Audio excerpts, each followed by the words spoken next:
Good evening, ladies and gentlemen. I'm Tom Switzer. It's great to have your company here today. And as I was saying to my colleagues this morning, we had our first staff meeting since we had these dreadful storms that hit the third floor balcony of our building at 131 Macquarie Street. That subsequently put a lot of pressure on the second floor, and that meant that we on the first floor copped it on Monday morning.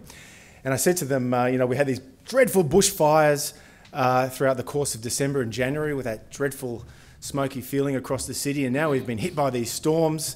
And at this stage I felt a bit like that John Cleese character in Fawlty Towers when the hotel inspector reads out the long list of complaints about the hotel and Basil Fawlty replies, "Otherwise okay?" Matt, thank you so much for hosting us tonight. It's wonderful to be here. And of course the event is a more serious event than anything to do with Fawlty Towers, and that of course is coronavirus. At last count, the death toll from the virus outbreak in mainland China had reached 1,886, with nearly 72,500 people affected. That's the infections confirmed, at least. The Chinese province where the virus originated, and now remember this has a population greater than South Korea, that is under quarantine. The World Health Organization has declared that coronavirus is a global emergency. So as a result, Australia is among many governments across the world that's putting in place strict immigration bans as the pandemic spreads. Now, according to some scholars, the outbreak of this new and deadly epidemic is exposing the vulnerabilities of China's top-down authoritarian regime. Zhu Zhangrun is a professor of Tsinghua University, and he has declared in the last week or so that China has reached a dangerous dead end and the coronavirus has exposed the bankruptcy of its rulers.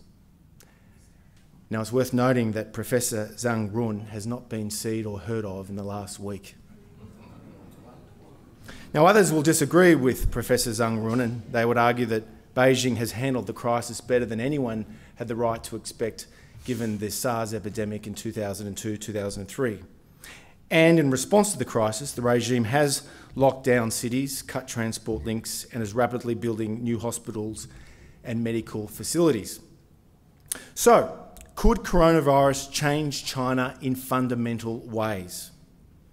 Should it change the way that we in Australia regard China? Remember, our largest trade partner that many economists credit for helping us weather the global financial storm more than a decade ago. Will China's rise continue unabated, as it has over the last 4 decades? Richard Haas, one of America's most distinguished foreign policy thinkers, has noted, quote, "China's economic ascent, now in its 5th decade, began only after Deng Xiaoping reversed Mao Zedong's policies. The potential for political instability exists," Haas argues, "as China remains a brittle system."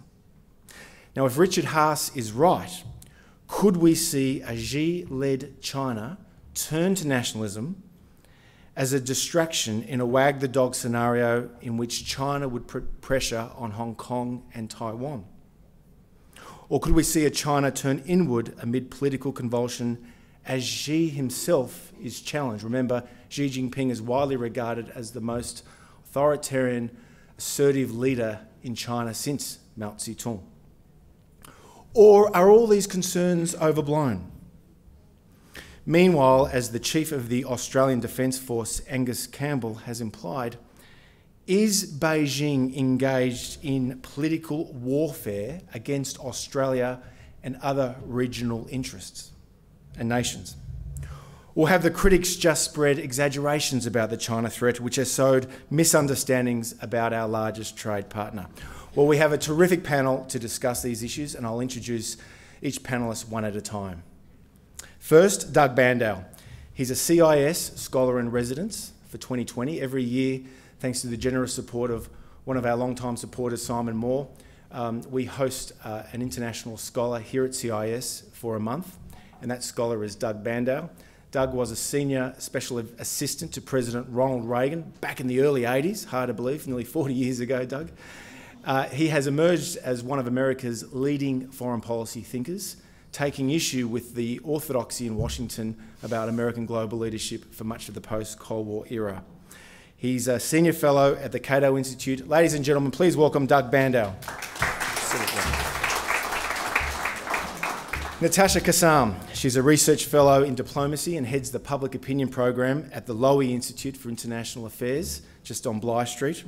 She's also a former diplomat, and she's author of what I think is one of the best articles on Taiwan and China that was published in early December, and she preempted the results of the Taiwanese elections. The headline was, "China has lost Taiwan and it knows it." Natasha Kassam.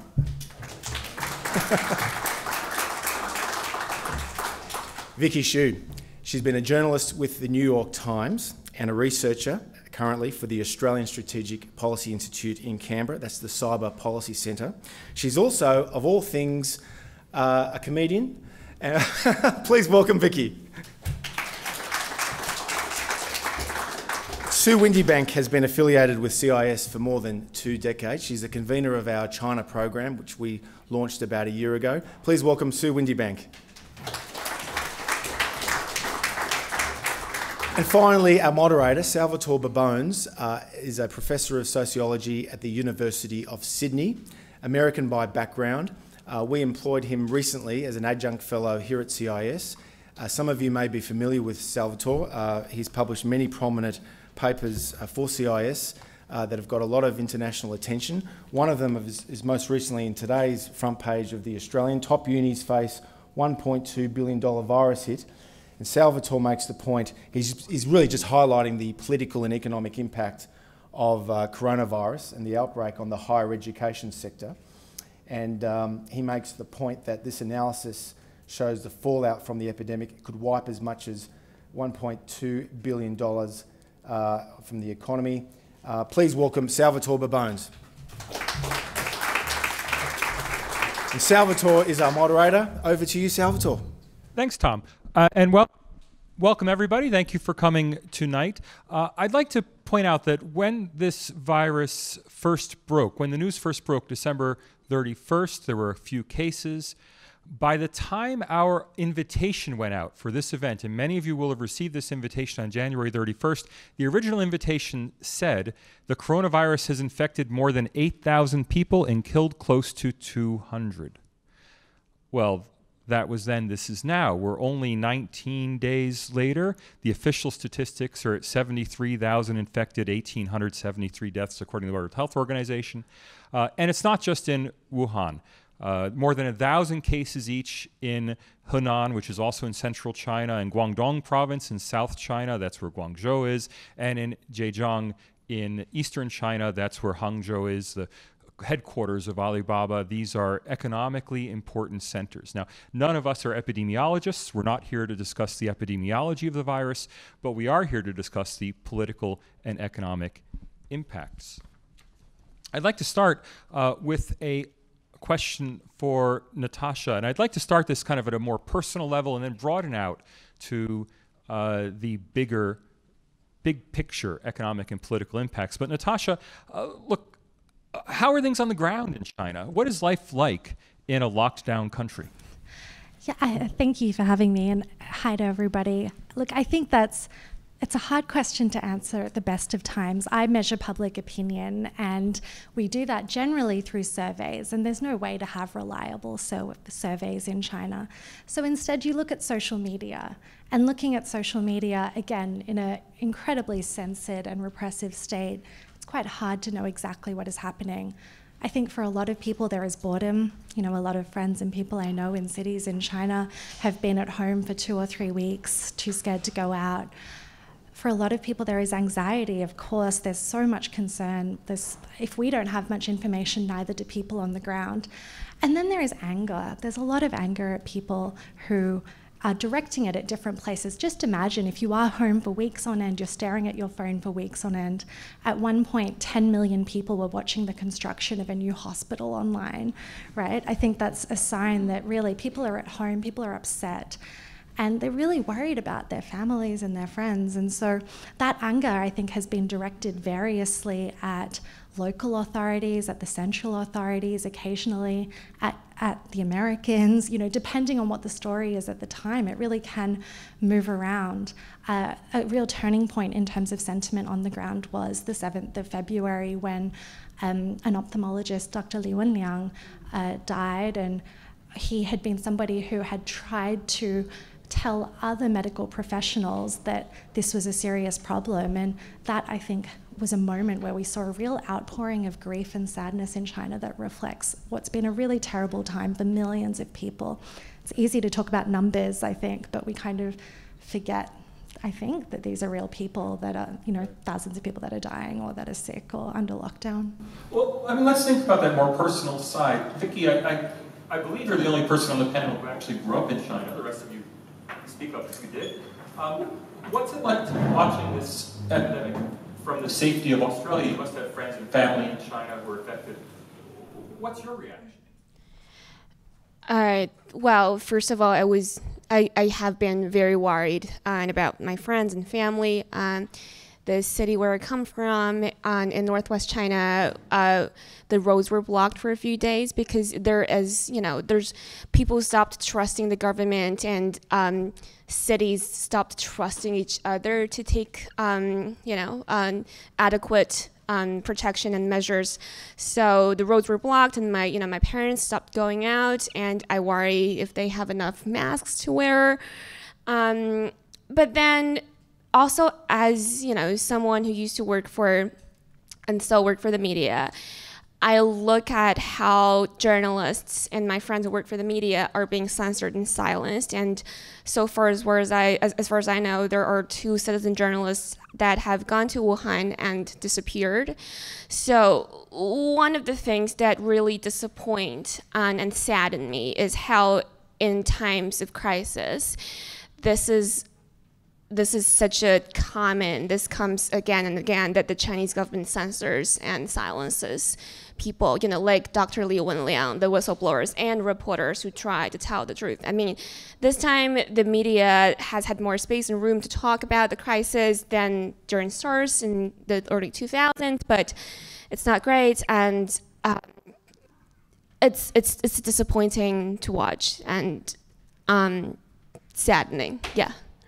Right. I mean, this isn't just a China epidemic. Doug, China's neighbors are next in line. We've already seen cases in Vietnam and South Korea and Japan. What are the implications of the coronavirus for the neighboring countries in East Asia? Well, of course, China's economic role in East Asia is huge. And that, with economic development, with trade, with commerce come people. And China has also, as it's developed, actually you have a lot of tourists. The number of Chinese who travel and the number of people who travel to China is extraordinary. And of course, it's not just Asia. A lot of Americans, Europeans. This is a global trade and a global commerce. And that clearly is a transmission belt. And China has been very critical of the U.S. and other countries for cutting off. About 78 countries have essentially suspended the entry of Chinese. This is very widespread. 30 different airlines have cut, the transportation. So it's not just Australia, like no, we hear in the exactly. news here. This is and indeed, Hong Kong itself started restricting Chinese coming in before the U.S. did. So did Russia. This is a very common reaction because if you don't know how the transmission rates and you don't know the death rates, it is a very scary thing to introduce this in. And China's reputation in this area is not good. In SARS, it was very slow. And it's not just SARS. China has had issues in terms of train derailments, earthquakes, schools going down. There have been a lot of these areas where clearly an effort was made to protect the party, protect local officials. So there's not much willingness to give the benefit of the doubt to the Chinese authorities. So this matters a lot. Australia obviously is facing this with students, universities. Who do you bring in? But we see the complexity. We've had these ships, and we see a big one out there. Ships wandering around. Nobody wants to let it stop. Cambodia welcomed one, let everybody off, and they tested somebody and found at least one person is now infected. Well, who knows how much further that goes? So this has huge implications, and I don't think we're at the end of it. I think we're very much in the middle of a process that's very ugly and very dangerous. Thanks. Sue, let me shift a gear to politics. When we first started talking about putting on a panel, you were the first person, this was mid-January, who mentioned the term Chernobyl moment, that this could be China's Chernobyl moment. Now that phrase is all over the media. I mean, I've seen that a dozen times since, but you were the first person I heard actually suggest that. Can you explain what you meant by that and whether this is China's Chernobyl moment? Thank you, Salvatore. Yes, there's since been, I've seen dozens of references, op-eds in mainly American and UK media, but also veiled and sometimes less veiled references to Chernobyl by Chinese netizens in talking about the government handling of the crisis, particularly at lower levels, and also this instinct, this impulse in top-down repressive one-party states like the former Soviet Union and present-day China to control information and suppress news, often for self-serving reasons, self-preservation or regime survival or whatever. But I think I haven't actually seen the mini-series Chernobyl, which is what some of the Chinese netizens were commenting on, so I'm not sure how accurate it is as a historical record.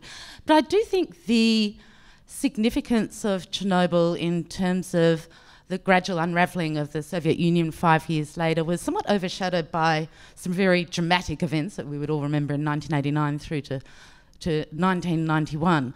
But when you think back, I really do think it was the first crack in the Soviet state that really opened up, and as we know, within 5 years, the law of unintended consequences had kicked in and the regime had dissolved in a woodland setting. Because it was something that couldn't be kept under wraps. It couldn't be kept under wraps, but I do think there are some important differences. And the first is that by then the Soviet economy was moribund, right? Whereas China is an economic success story. It is now recording its slowest growth for 3 decades, but it is in no way flatlining the way the Soviet Union was.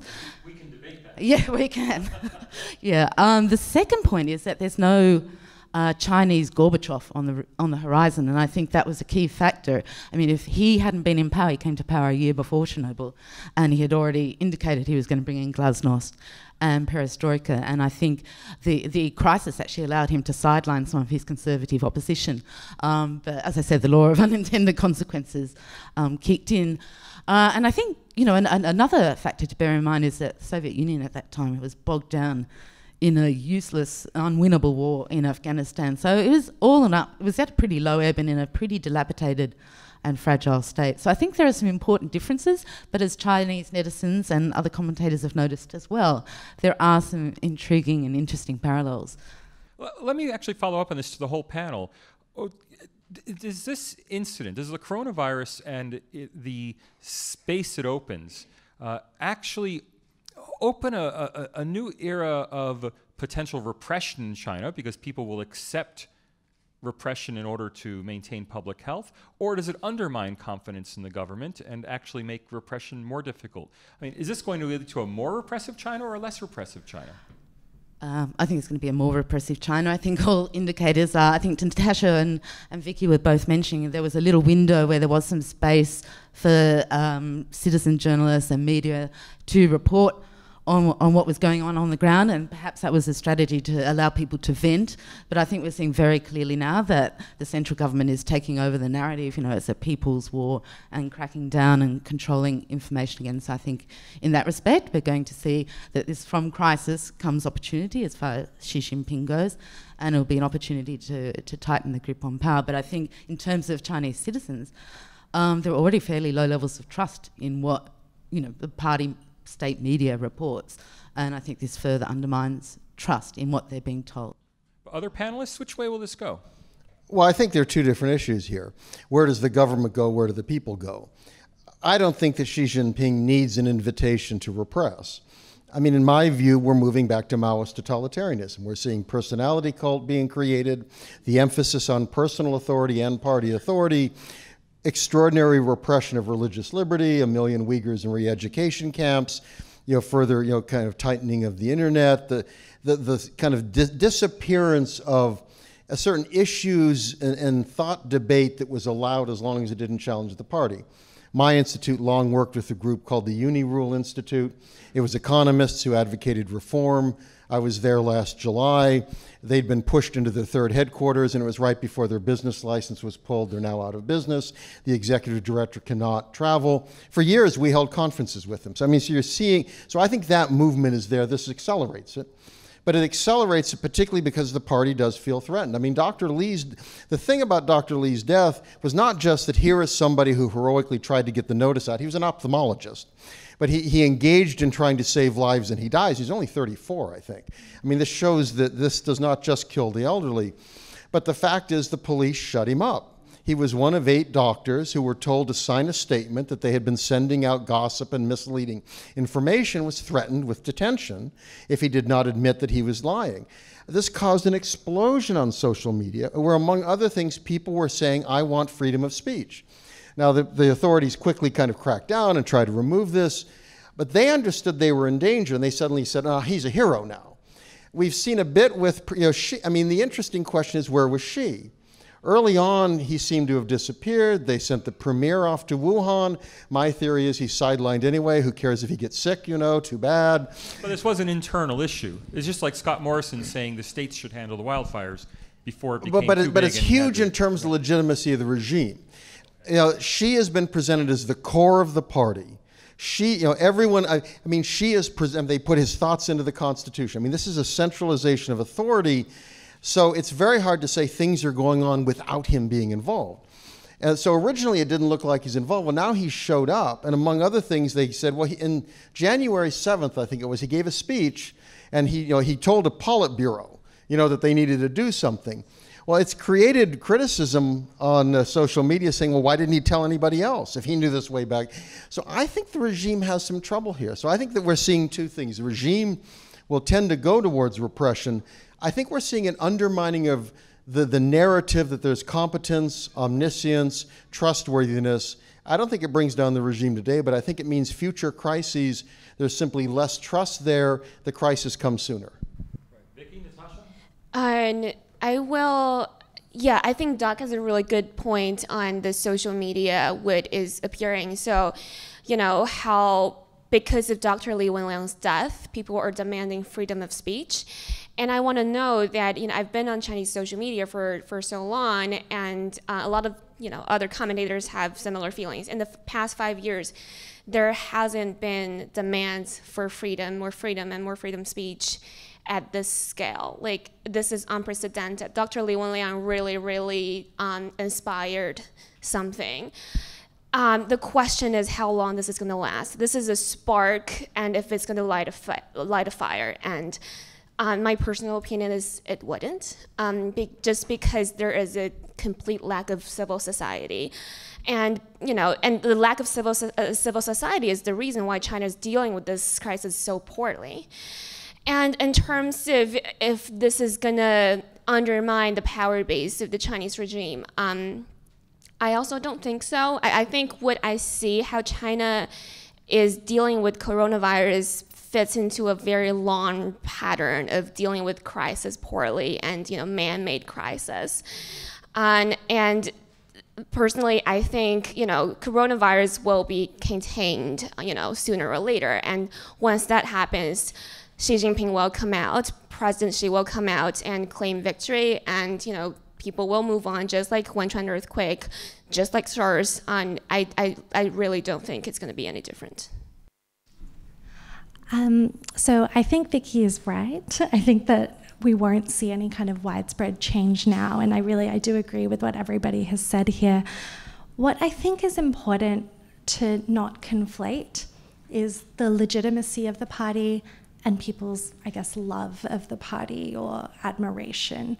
So insofar as people might be frustrated or not have trust in the party as a result of this and many other man-made crises that have been referred to, what does that actually mean? If 90% of Chinese people woke up tomorrow saying, actually, we don't think the party's working for us anymore, purely hypothetical, what power do they have to organize? What power do they have to make their voices heard under this system? And so, to my mind, legitimacy in the end comes back to state power. It doesn't really require this so-called contract with the people, not in the same way, not right now. The mishandling of this crisis and others, and this one I think is different because it touches so many people in the past, the high-speed rail crash in Wenzhou, for example, everybody was very upset about it, but they were removed from it. Nobody is a spectator in this particular crisis. Everybody feels it to some level. So that might foster maybe a new generation of people who see a need for reform, but I think that's a very long-term a long-term thing to think about. And I just wanted to say another thing about Dr. Li Wenliang. I think one of the reasons his story has resonated for so many people is that he's not a whistleblower in the kind of traditional sense that we think of. He's not a dissident in China who's trying to raise the alarm and call for freedom of speech. What he did was share some information about a new virus in a private group with other medical professionals to say, hey, watch out, this looks a little bit like SARS, wear gloves if you're treating people like this. And that, at that moment, right, is not illegal, it's not classified information. There's nothing wrong with sharing it, but it's just a sign of just how much China has changed over the past few years, that yes, you have your red lines, you can't talk about, Taiwan or Xinjiang, but this was medical information being shared privately, and that becomes illegal in this system. And I will just add one thing. Even Dr. Li Wenliang, I think people can really resonate with him because actually after he passed away, people realized that Dr. Li Wenliang, during Hong Kong, the protests, he was actually reposting Weibo posts that were praising the Chinese state's efforts to suppress the protests. He's like the majority of Chinese people. He's nationalistic, he's loyal to the party, and that's why, silencing him was so unbearable for a lot of netizens. Let me ask for really Natasha and Vicky, but for anyone else who wants to jump in, here in liberal democracies, during times of national emergency, most people will accept impositions or restrictions on freedoms. They'll obey government laws that they might protest against in ordinary times. We'll accept a lot if the reason is public health, public safety, keeping the country safe. Do you think that this crisis will have that kind of effect in China, that people will be much more accepting of government surveillance and punishments and the quarantines that are going on because they view it as a national emergency? In my personal opinion, I've lived in Australia for a significant time and also in China. If I can be so frank, Australia is a bit of a nanny state, right? A lot of rules and regulations, and people generally. I call it a multi-party China when I describe it to people. I might borrow that. There are a lot of rules, and people generally follow them. But in China, because there are so many rules, so everywhere, people actually don't follow them all the time. People are very sneaky, and we always try to find a way, trying to find a loophole and try to push the boundaries. So even with the quarantine, you just see people trying to sneak out of the city, people try to go back home, and you have been working in another province for an entire year, and you just want to go home to your family, and the state says you can't because you might carry virus. What do you care? So you see people trying to maneuver on.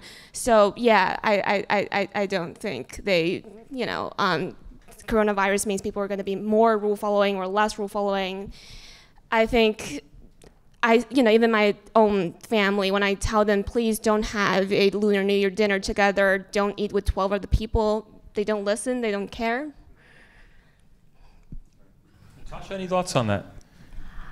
Yeah, I generally agree. I can't see that it dramatically changing behavior. The thing that I would say is if all of these measures, which some people think have been too extreme, Sue talked a little bit about the kind of CCP playbook, and one of those things is, I think, to underreact, cover up, and then go from 0 to 180 in 3 seconds, and to overreact, and to suddenly put 11 million people under lockdown, right? If all of these measures, some of which that are seen as too extreme, too much, we've all seen these videos of people who are being forcibly quarantined and leaving their children at home and being wrestled into vans, put into warehouses with people that are really sick, really tragic, awful things.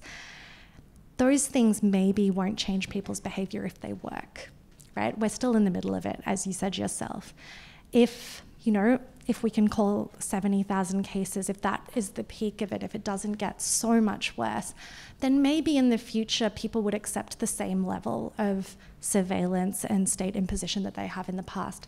But if it fails, if there's a real awful epidemic that goes even further, it's already horrible, if it gets worse, then I can see maybe a little more resistance than what Vicky is describing. Well, we didn't trust you before and now we trust you even less. So it's highly, it's just me kind of being predictive, but I really think that we're still in the middle of it in terms of how that plays out. Doug, please. I think the regime certainly doesn't assume that people will obey. I mean, one of the top leaders, I can't remember if it's the deputy premier, which one, criticized essentially quarantine deserters. That these people will be viewed, as enemies in the future, et cetera. The new rules for Beijing are if you come from somewhere else and come back to Beijing, you're supposed to go into self-quarantine. And they did not act as if they believed people would do that on their own. They threatened. I mean, you have to go to the neighborhood, watch people, and we will track you down. I mean, it was very much a sense of, these people don't like this and are probably going to be resisting. When they decided to quarantine Wuhan, they announced tomorrow we're going to start the quarantine, 10 o'clock. Everyone rushed to airports and the train station, changed their tickets, try to get out of there. And there are these stories of people who would end up flying into Singapore and they go on social media and say, oh, I got out of Wuhan. And then, this kind of avalanche attacking them for why on earth are you leaving? You're going to infect. So I think this is, there's a lot of folks there. I think the idea of kind of get away around the rules, I think that's there and that's clearly understood. And that's just, again, that's because a lack of a civil society and people don't tend to think about others and, what their individual choices mean for the entire society. And then this happens. Right. Doug, let me stay with you and ask about international relations. Nancy Pelosi, who, for those of you who don't know, is the Democratic Speaker of the U.S. House of Representatives. She just impeached Donald Trump unsuccessfully, and yet her European hosts were shocked this week when she told them that they should not be allowing Huawei to run their networks. They were shocked to find out that it's not only Donald Trump who doesn't like Huawei, the Democrats don't like Huawei either. I think, I'm wondering, to what extent is coronavirus having that same kind of effect on Australia, that it's maybe cementing political opinion about China that was equivocal, that we heard a lot the last few years about should Australia dial down its U.S. relationship to allow more closer relations with China? Is this the nail in the coffin of the rapprochement between Australia and China? I think geographically, if nothing else, the answer is no to that. That is, you have to live with China. I mean, China's the dominant power in East Asia. The U.S. is always going to be far away. And I think at some point Americans are going to get tired of defending the world. I mean, the Europeans, the Germans spend 1.2% of GDP on the military. Why should America defend them? They're rich and they don't want to spend money. Okay, fine. I mean, America is effectively bankrupt, and the U.S. lectures the world. The latest budget estimates of the U.S. will run $1 trillion, that is U.S. dollar, deficit every year in the coming years. I mean, and there's no fiscal crisis. So the U.S. has extraordinary problems. I mean, it wanders around the world telling everyone what to do. It does not have its own fiscal house in order, and I think that's going to have huge implications for America's role in the world. So, I mean, I think that don't assume that America will always rush to everybody's, and I think that Trump is probably the first of a succession of people who are going to be talking in some of these terms. Sanders, to some degree, a little bit of that. I mean, so I think American policy is going to be very interesting in that regard. I think that what the coronavirus shows is the danger of being dependent on any particular country, especially countries that have extraordinary vulnerabilities. I mean, I think if you look at the coronavirus, set aside the issue of the form of government, which I think has a unique problem, no government could easily deal with this. And it came at an awful time for China. It's the Lunar New Year. I mean, there's the mass movement of population. So that, I mean, and as well as, they haven't cleaned up wet markets, the sale of wild, I mean, there's a whole bunch of things there. And much of that has nothing particularly to do with repressive government and a lot to do with a lot of other things. So you can argue maybe that's not the best place to have a supply chain. But you could imagine some of the same things happening in Vietnam, Cambodia, Thailand, Indonesia. I mean, they all have, you go out in the provinces, you go out to the Moluccan Islands in Indonesia. I mean, so I think that this suggests a certain danger of dependency. And I think the Huawei, for China, this has come at a very bad time because a lot of other things are happening that are kind of hurting its reputation. There's Taiwan, there's Hong Kong, there's the trade war with the US. I mean, there's a lot of things going on. China is likely to be an election issue. The Democrats are very likely to attack Trump for being too pro-Chinese. He said a lot of things, very strange things about President Xi, how wonderful their relationship is and their buddy-buddies. Yeah, I mean, utterly nutty stuff, but this is what you expect from President Trump. So this is likely to be, so some of what she's doing is an election issue. So I think she would do that irrespective of coronavirus. Coronavirus is an add-on and an emotional attachment that makes it easier to make these attacks. But I do think that there's a lot of security issues which Australia needs to deal with, which I think in many ways are separate from coronavirus, very serious, important, and I wouldn't do it just in a transitory issue of coronavirus. You need to think long-term about how do you deal with a China that's close by and the US that's further away. And I think Australians might be surprised to hear you say that the Democrats will be attacking Trump for being too close to China as opposed to being too much of a China hawk. I mean, Sue, how do you think this is going to play out in Australia? Is the China debate, what's the temperature of the China debate in Australia? Oh, well, I think, Doug mentioned the point before about dependency, and we've certainly been having this debate in Australia for a couple of years now, that we are too dependent on China for export markets, and the cry is always to diversify. And people have been saying, well, that's easier said than done, but the government has been making an effort reaching out with trade agreement with Indonesia, talking to Vietnam, etc.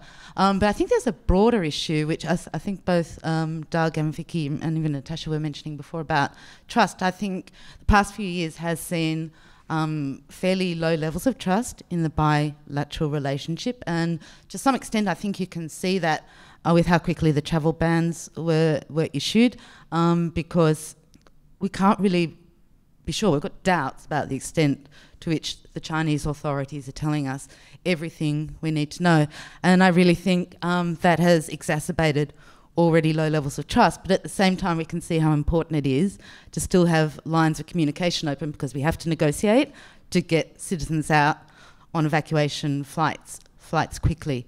But I think the issue of Huawei, I mean, there are many dimensions to that, but once again, I think in terms of Huawei, but also in terms of other foreign investment in critical or sensitive areas, once again, I think there is a question of trust that it comes down to. And you can have all the protocols in place, but essentially, how do you enforce that? There's an element of goodwill. So going forward, I think that's going to be a problem for the relationship. Right, and so staying with Australia, and obviously I'll go to Vicky with this in a moment, but you asked me at lunch today about accusations of racism in Australia, or occurrences of anti-Chinese racism in Australia. Is it on the rise? Are people using the coronavirus as an excuse for their racism? Do you have any thoughts on that? And then obviously I'd love to hear Vicky's perspective. I don't think the government policy response could be considered racist at all. Probably sending some evacuees to Christmas Island, which is a prison centre, where the optics weren't the greatest. But look, yeah, some people whose opinion I really value seem to have hit a tipping point with what they say, just stereotyping of Chinese eating habits as unhygienic and exotic and weird and all that sort of thing, and feel that there is an edge to the debate and xenophobia. Look, there's a difference between being alarmed about someone coughing of Chinese appearance and being racist. I mean, I was at the dentist the other day, and she had a doctor in just before me, and she said he's been absolutely inundated by people who said, oh, a person of Chinese appearance coughed on the street, can I come in for a consultation? I don't think that's racist, that's just alarmist and just plain silly, right? So look, there's racism in every society. I'd be interested to hear your views, Vicky, in particular, but I don't think it's motivating the debate, but yeah, there is racism on the fringes. Vicky, racism, alarmism, shunning, where does that fit in? What's your own perspective on all this? She said she was a comedian, right? That was a bad What about your hotel check-in? I think, well, first of all, I wanted to say how Speaker Pelosi may be able to attack Trump on China. I mean, I think to view the China debate in both the U.S. and Australia, I think there is basic bipartisan understanding, what kind of a state and what kind of leadership China has right now. And, you have the Uyghur bill and the Hong Kong bill passing. And here in Australia as well, I think we have reached the point where both parties more or less understand China can be threatening. China is a rising power that we need to be careful, aware of. And, we need to come up with ways to deal with that. I think the debate has evolved to a point where we know this is the new reality. No one is saying that China is benign and China isn't trying to influence anyone, but we're thinking what to do. In terms of racism, so I think in the past 2 or 3 years, the debate has been intense. What do we do with Chinese interference, and what does it mean for the Chinese community here, diaspora community? And there's a lot of anxiety and worry, about does this mean a new era of yellow peril? And personally, I think this concern that a debate about China and Chinese interference means a potential to exclude the Chinese community. I don't think that's valid. But I do think, because there is growing worry even among the international students. Australia doesn't seem to like us right now. What do we do? So I think, coronavirus at this time, it's actually a perfect opportunity for Australia and the Australian government to show the Chinese community that they are being included. They are perfectly fine to be here. Given that, Christmas Island is justifiable, but just not a great look. And just one more small thing, and I was going to say, Scott Morrison visited Box Hill on Monday, and he said, well, Chinese community, please go out as usual. I allow you to. Well, I think this address should be addressed, the speech should be addressed to general Australians. Please do not exclude the Chinese communities, and please treat them as usual. Right. Natasha, you want to jump in? Yeah, I was just going to say, maybe the opposite of how to do that was, I think there was a news story which was this bipartisan show of support. It was Senator Penny Wong and Senator Birmingham out eating Chinese food in Chinatown in South Australia, saying, hey, these businesses are struggling and that's not fair. And that's maybe kind of a better message to deliver than one directed at the Chinese community. Not that it's for me to say. I would just add 2 quick points. One is that, it's only an interesting panel if we disagree, right? And I think that it is silly that people are going to the doctor to say somebody Chinese sneezed on me. I also do think it is racism. I think of it from the perspective of the person who is sitting on the train I take to Chatswood every day, and they look like they might be of Chinese background. More likely than not, they're Australian, and people don't want to sit next to them. And I really worry about that in our community, and I think that is racism. And the other point I just wanted to make was, in Australia, at least as a multicultural society, while there are many concerning strands of racism that we need to be prepared for, the thing that I'm really very worried about at the moment are Chinese communities in countries like Malaysia, like Indonesia, where they are already the subject of discrimination, and this current virus, I think, could fuel that racism further into, for example, mob violence. And so that's another thing. Just the racism here is really problematic, but in Southeast Asia, I feel there's a lot of concern as well. I do think it's important to realize that the Chinese government is trying to use this to divert attention. And look at China today. 80 cities, major cities, cities of millions of people, are under some form of quarantine, isolation, limitation. Several provinces, like Liaoning province, an industrial province that borders North Korea, are under the same kinds of controls. Roughly, I think it's 780 million Chinese are under some form. So to have the Chinese government complain that other countries are reacting when it is threatening its own citizens with forcible detention and quarantine is a little rich. I mean, I think the problem here is, again, I think the trust issue is extraordinarily important. A lot of epidemiologists, looking at flight patterns and populations and stuff, believe that the rates are higher. Citizen journalists in Wuhan, have talked about cremations being up. There's just a lot of stuff out there that if you're nervous and you don't believe what the government is telling you, you're worried about those rates of transmission, and you're also worried about the death rates. I mean, it looks like it's around 2%. I mean, the estimates, roughly 2% death rate, around 5% have very serious reaction. You know, SARS killed about 10% roughly. Ebola on average was about 40%. In specific instances, it could run up to 90. So we're talking about, you know, it's much less dangerous. But if you're not certain you believe all that, I mean, so governments are shutting down commerce and shutting down travel. I mean, airlines, it's not just the airline executives, it's the labor unions, the flight attendants, the pilots. They're saying, so I think we have to realize that no one is quite trusting in this. Nobody thinks there's a handle on it. And I think that causes everyone to react very strongly. Well, I was just going to add to that, but just a quick point. I mean, there's some conflicting messages coming out too from the World Health Organization. that's where I want to go. So let's talk World Health Organization. China, of course, is a permanent member of the United Nations Security Council. That gives it a lot of influence over the World Health Organization. And we're not really sure how tough the WHO will be with China in demanding full disclosure. Also, and I'll start with Natasha on this, of course, China, through its influence in UN bodies like the World Health Organization, prohibits Taiwan from sitting on those bodies. And so public health in Taiwan is potentially compromised by its lack of membership in the WHO. Natasha, can you start us in the WHO, and then we'll see what other people think about this? Yeah, so a lot of people are very critical of the WHO right now, I think for many good reasons. I will say that the WHO's efforts to overly praise China's response efforts, which feel not particularly genuine to a lot of people, I suspect are an effort to ensure that they retain access to China. And look, I do have some understanding for that.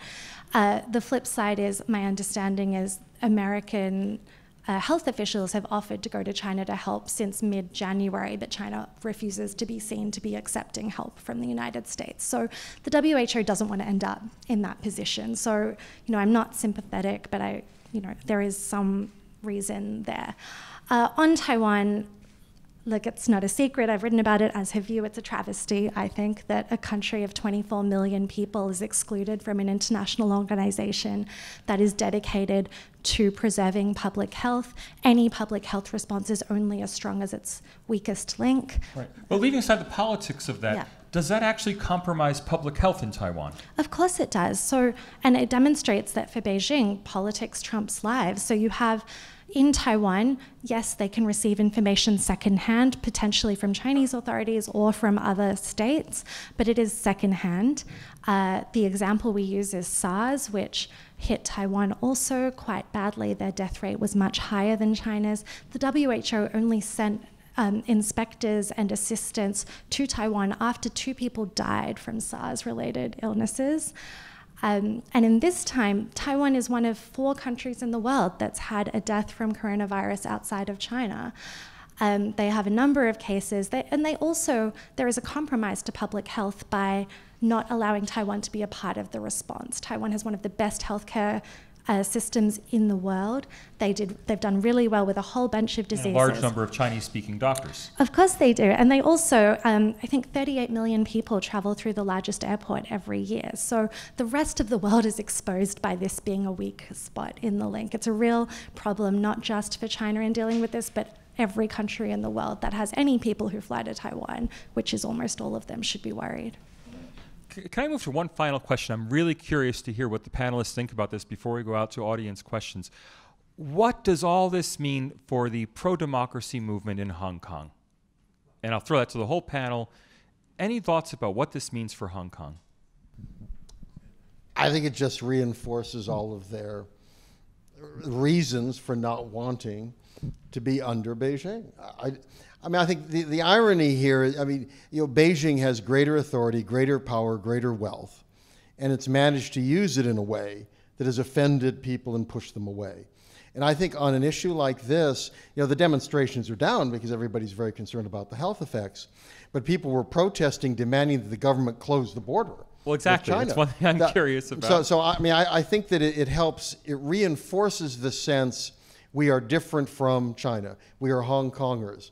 We have a separate identity. We want to preserve that identity. So I think this reinforces that. It's going to make it even harder for China in the future to deal with the protest and the demands of it, especially the younger generation. Sue, did you want to jump in? Just a quick word on that, because I was talking about it with Doug before we started the panel. But I really think Beijing, in its intransigence through Carrie Lam, has ended up with exactly what it doesn't want it. It has created a new nation in Hong Kong. You know, remember at the height of the protests, the anthem that was developed, the flag by the Chinese-Australian political cartoonist here, and that's not going to go away. That's going to burn in the hearts of people. So it's a long-term problem.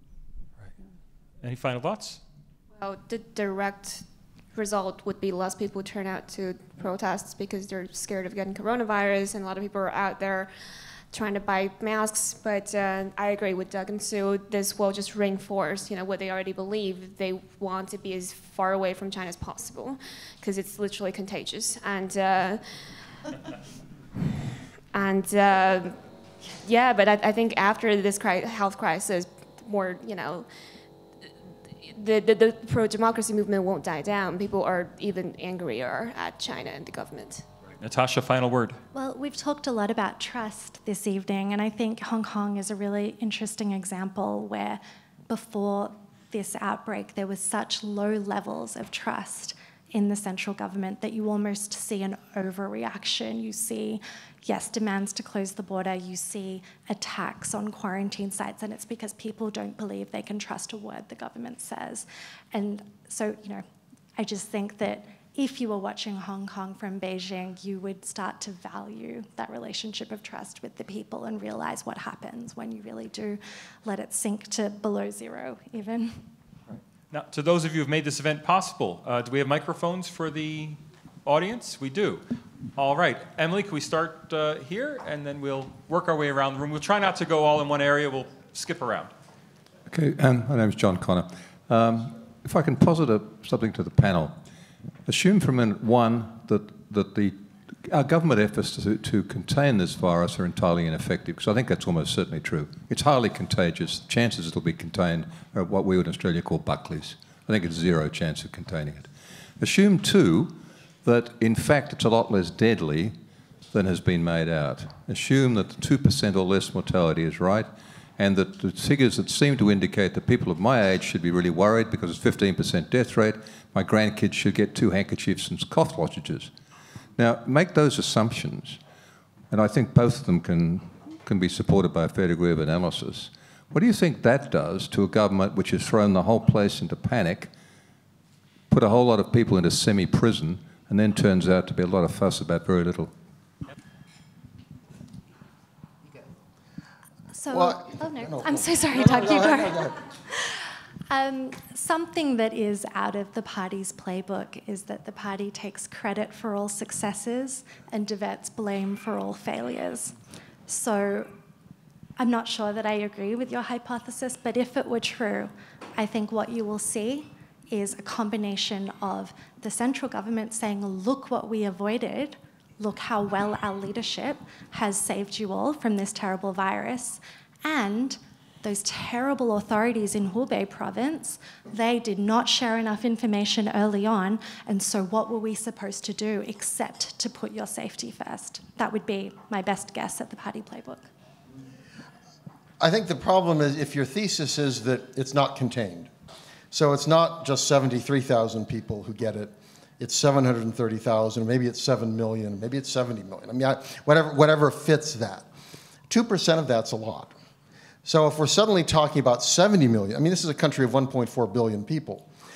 Huge, I mean, you go anywhere in China and what's the population? Oh, it's 10 million, it's a small city, 10 million people. You're like, really? I mean, this is a huge country, huge population. So if you imagine millions of people being infected, even 2% of that is a high death rate. I mean, a lot of people. It's not a high rate, perhaps, but it's a lot of people. And then on top of that, it's about 5% of people, they get septic. I mean, there's a lot of very serious, these people remember being sick, even if you're able to save them. I think that's still viewed as a very serious problem. And I think that it's still why in Australia and other countries want to work very hard to try to prevent it, because you're not certain that's going to work out that way, you hope. It's not going to destroy your society. But still, you don't want that kind of an impact. And just, a huge chunk of your population suddenly can't work. I mean, again, you think of 70,000 people, you think of what's happened in Wuhan. Lots of people have gone down with this in a way that, you know, I mean, you look at the wards and everything. So I think that it's hard to dismiss it. The good news is it's not an extinctive, I mean, this is not the Black Plague where you're killing a third of the population or something. But I still think it has very serious implications. Let's go in the back. Thanks. James Phillips. On the question of diverting blame, I'm a bit surprised because it's quite common for governments, particularly authoritarian governments, to blame either minorities in their own population or foreigners when something goes wrong. Are members of the panel surprised that we haven't seen more systematic attempts by the state to produce fake news or whatever to blame either a minority in the Chinese population or foreigners for the situation? I'm pretty sure I have seen conspiracy theories around saying the Americans did this, but I don't see any state attempts to say that yet. But I'm sure the blame will go to someone eventually that is not the party. Yeah, I think it's interesting that, you know, in Hong Kong, you can blame the, you know, foreign black hands. In Xinjiang, you know, it's a Western smear campaign on the regime. But it has been quite interesting that there hasn't been any finger pointing to some kind of malign external presence that's trying to undermine the regime. But I have noticed Russian fake news getting up on this pretty quickly and talking about it as a CIA, it's always the CIA, isn't it? Bioweapon gone wrong, but also the converse, that it was a bioweapon leak from a Chinese biowarfare factory in Wuhan. But yeah, I have been a little bit surprised. I mean, Americans always wish the CIA was as efficient as other people seem to think it is. Let's get some more questions in. Can we head over here? And let's try, yes, please. Let's do one answer per question. I'm interested in the implication of coronavirus for CCP. As you know, China is an authoritarian state. Everything is about politics, maybe including coronavirus. There's undebatable evidence that coronavirus came out of a lab in Wuhan, and this lab is under control of PLA. Another evidence is that pro the outbreak of the coronavirus, the Wuhan high-ranking officials and rich people left Wuhan. Okay, let's let someone answer that, and then we can take let's let someone respond to these suggestions, and we'll go from there. Does someone want to take this? I'm happy to. Just on the evidence coming out of the idea that the virus came out of a lab, I think that's been quite widely discredited by virologists and other people. I haven't seen much evidence to support that, but I do think there is evidence that people knew about the concerns earlier than were made public. We know that Xi Jinping knew about them 2 weeks before the public was warned. We know that the PLA in Hubei knew about it in early January. So I have no doubt there was a cover-up early on, but I certainly would question the supposed leaks that the virus was linked to a lab of some kind. And we go here, please. Hi there, my name is Aston. I'd just like any one of you to comment on the supposedly effective social credit system that has been in China for a while. What does it say about the effectiveness of the social credit system, considering the outpour of anger and resentment in Chinese social media? To be very honest, I think the social credit system is made more aware in the West than in China, if that makes sense. There's a lot of social credit system that I have no doubt that, you know, once it's rolled out, it will be a very powerful platform that, you know, does collect a lot of personal information, does track your how you live your lives, and it will be quite dystopian. But there's a lot of fake news around the social credit system as well, and it doesn't function as well as the party boasts. And so I'm not to say that we shouldn't be concerned about it, but I'm saying I think people in China are not so aware of such a system. And when they're venting about coronavirus, I very much doubt a lot of them at the back of their mind. They will think, oh, this will deduct my points. I shouldn't say this. I don't think that's the case yet. I mean, social credit system is supposed to roll out this year, and we're just not seeing really a lot of integration of different databases or clouds. I think we need more time and evidence to, we need to observe this very, very ambitious plan a little longer. Not to say that it's not effective. I think you may miss two very important things. One is to underestimate the economic impact of this crisis. Chinese economy was already in very bad shape before the crisis. And now when the government applied this serious quarantine, although they want people to come back to work, but the quarantine actually prevent people from coming back to work in the economic centers. There were millions and millions of small business run out of bankrupt. And then a lot of employment. That was huge impact on Chinese economy as well as global economy. The second thing is you underestimate the anger against Xi Jinping. When you follow the social media, is that people were so angry with him because the virus took place in mid or early December.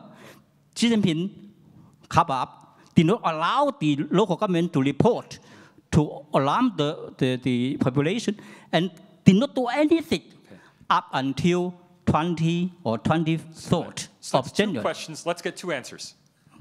Okay. Thanks. Let's get 2 answers for you, please. Well, the economy first. And the anger. And the anger. Second. The economy. Sue, please. No. Doug? Well, no, I mean, the economic impact is huge. And imagine almost 800 million people under some restriction in terms of whether they have to stay home, they can't drive. I mean, they fly drones over Wuhan, and these are they're empty streets.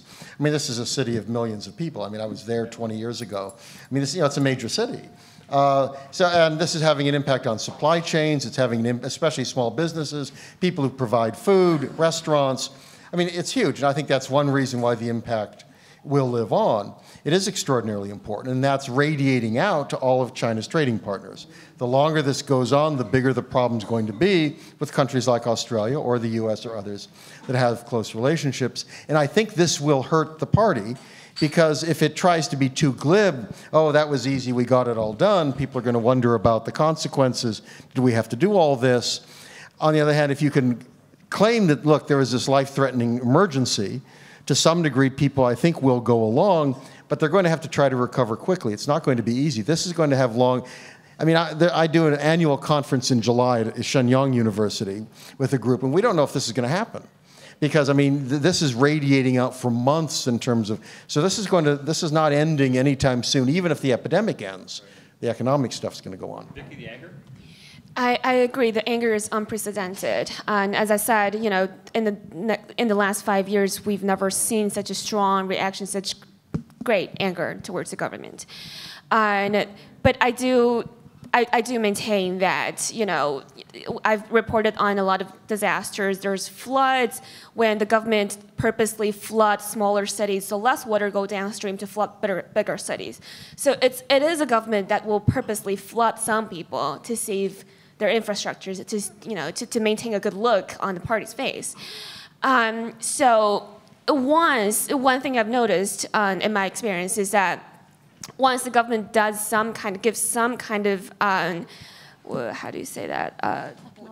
Acknowledgement or compensation is the word. Compensation. Once the people get some sort of compensation, they'd rather live on. They'd rather move on, because you see in China's history there are so many political crises. People have learned in history that it does you no good to go against the party. So I think as long as they can get by, they will try to get by. So. The government is a lot of people, including myself, published in the media asking for Xi Jinping to resign immediately. Right. He not have to take the responsibility for this crisis. That is the I'll be very interested to keep watching. after the debate. In the back, please. Yeah, so in Tom's introduction, he noted that some people are taking the view that the Chinese system has worked actually very effectively in this crisis, and then there's the alternative narrative that it's been a complete political bungle. And the narrative around that has actually changed a bit with the sort of recent revelations that Xi Jinping knew much earlier than we sort of seemed to previously assume. A couple of weeks ago, the narrative was, well, it was the local officials, they stuffed up, the centre didn't know. But now it appears the centre did know earlier. So I'd just be interested in the panel's view on what do they actually think the political calculus was at the centre, if it really was a cover-up at first, because it's not as though Beijing couldn't sort of foresee all of the damage that we're talking about to their political reputation. So I think it's important to try and think about what was the calculus in driving the cover-up. Ideal for you? I would honestly attribute the initial reaction to reflex more than anything else. So I would say that Dr. Li Wenliang, we talked about quite a lot, is a good example. He does something that doesn't appear to be illegal. 2 days later, the security forces turn up at his house and they say, you need to sign this document that says you understand what you've done is wrong and you take it back. Do we really think they knew and they'd been instructed to cover up this huge, possibly deadly virus? Or was this unapproved information but that the party instinctively and reflexively reacts to shut down? They do not tolerate any dissent, as Professor Feng has laid out quite clearly, and the panel. So I really think that the instinct at the beginning was to cover it up because it was not a part of the plan, it was not controlled, and that in Xi Jinping's China is not acceptable. What you start to see at the very end of December, where you have internal circulations in the Wuhan government, you have notifications going up to the centre, they start to realise that actually they have something bigger that they need to deal with, and it becomes relatively quickly over the course of a few weeks public and slightly more transparent. Right. Thank you. And we have a final question in the back. Thank you. My name is Rachel from Epoch Times newspaper. My question is, it's really heartbreaking to see the coronavirus took a lot of the lives of Chinese people. My question for the panel is, do you think communist system itself is more a deadly virus for Chinese society? Well, that's quite a question. That's quite a question to end on. So I'll eschew final comments and just give this to the panel as final thoughts on that. Do you want to start? We'll work down the panel. Sue, why don't you start us off? Certainly, we mentioned, I think we were talking about Chernobyl earlier at the beginning, and in some of the op-eds, effectively, that was the line that basically the Chinese communism is not only putting China at risk and peril, but the entire world. I think you could argue in the case of the Chernobyl analogy that really did show up the dilapidated and systemic nature of failure in the Soviet Union, but I can't say that of the coronavirus yet. I mean, if it's a broader question of the communist system, look, depending on how you cut the numbers and what you blame people for, I would say under Mao Zedong, more people died than under Joseph Stalin or Adolf Hitler in terms of the own people. Great leap forward, the post-revolutionary period, cultural revolution, et cetera. Now, he didn't want all those people to die. He had great designs in the Great Leap Forward. We're going to have backyard steel production, and we have fabulous, grain production. We're going to be sending this abroad in aid. There are reasons for all this, but certainly the impact of Chinese communism on its people until the Deng Xiaoping reform era was a pretty awful one if you look at what happened to people at the bottom. People in Zhongnanhai may have done well, but certainly out in the hinterlands did not.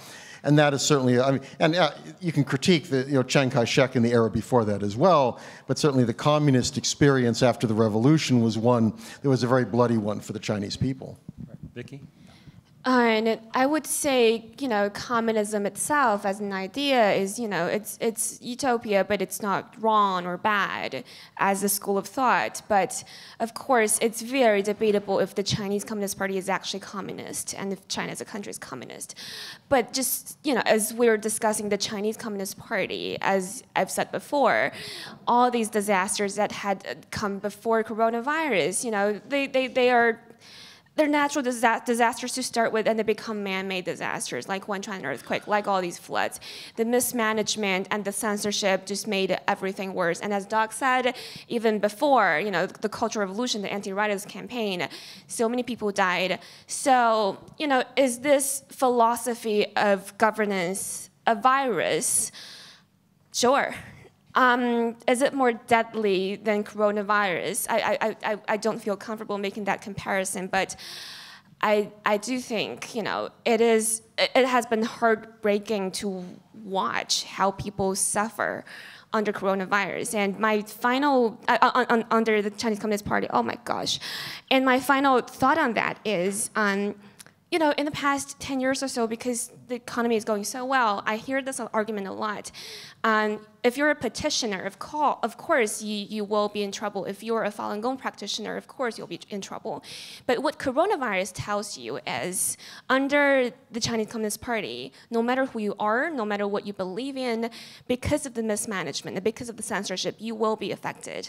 And your life will be in danger. And I think that's a very important lesson for us all to learn.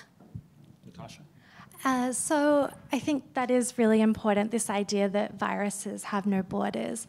For a long time, I think in countries like Australia or the United States, we engage with problems in China when it directly affects us, when it is the security state and Huawei, when it is potential interference in our political systems. But we try pretty hard to look the other way if we can get away with it when it is 1 million Uyghurs in Xinjiang or another awful issue, but that doesn't seem particularly related to us. We've known that it wasn't separate for a long time. There is an Australian citizen stuck in Xinjiang. There is Dr. Yang Hengjun stuck in China under a false or a not functioning legal system. But this, I think, is the clearest example that I've seen of why authoritarian systems in China affect everyone. They affect Australians. And so I don't know whether communism is more deadly than a virus, but I do know that this is a really important wake-up call that internal governance in Xi Jinping's China actually should matter to everybody. Thanks. I actually don't view communism as a virus. I view freedom as a virus. And in my view, it's freedom that's going to infect China, not communism that's going to infect us. Tom, all yours. Well, Salvatore, that is a great way to end proceedings with that quote. Very good. We at CIS are unashamed believers in freedom. We're a classical liberal organisation, so we concur profoundly with those sentiments. Salvatore, well, look, we've only had a China program at CIS now since April last year. Sue and I created it in April with the generous support of a foundation based in Hong Kong. And we've had some wonderful events during the course of the last 10 months. We've had, among other things, Anastasia Lin, who was a former Miss World Canada. She addressed various CIS events throughout the course of last year. Anastasia, in 2015, won the Miss World China contest. She's ethnic Chinese background, but she won the Miss Canada contest. But because she'd spoken out about human rights abuses in China, the Beijing government denied her entry in Beijing to compete in the Miss World competition. So naturally, she became a front-page story on the New York Times, Washington Post, and the Wall Street Journal. So we had her at various events last year raising questions about China's domestic record. We also hosted the US Secretary of State, Mike Pompeo, at the beautiful New South Wales State Library reading room. And we did an event with Mike Pompeo and the Foreign Minister, Maurice Payne, and I subjected both of them to some decent questions. And Pompeo's central message was that Australia should not be so dependent on China. It will come home to roost. The chickens will come home to roost. And then in Canberra, about a week or so later in August of last year, we had the pleasure of hosting John Mearsheimer, the Distinguished Professor of International Relations from the University of Chicago. And he debated the Distinguished ANU Professor of Defence Studies, Hugh White, at Canberra's Hyatt Hotel in front of about 550 people. It was a great night. And Mearsheimer's argument was essentially that if China's rise continues unabated, and it's an important condition, if China's rise continues unabated, then it makes sense that China will assert itself in the world where its national interests grow, its power will increase and will assert a sphere of influence in areas on which its future prosperity and stability depend. And China will try to dominate the region. And Mearsheimer's argument was that the United States will go to great lengths to stop Uncle Sam from dominating the region, and will hope and expect allies such as Australia to support America in an anti-China containment strategy. And Hugh White, of course, made the other argument, which was basically that America is in strategic retreat under both Democrats and Republicans, and that Australia has to recognise that China will dominate the region and we have to adjust defence policy accordingly. It was a great debate. So we've been in this space for the last year, but I have to say, I thought tonight, given the novel nature of the subject, I mean, coronavirus has only been a front-page story now for probably a month, five weeks in the Australian press, and I think tonight we've heard an outstanding panel, not always agreeing with each other, sometimes there's overlap, but Vicky and Natasha, Doug, Sue, I thought were sound in style and substance, and I thought it was brilliantly moderated by my colleague Salvatore. So on behalf of CIS, please thank our guests. Well done, mate.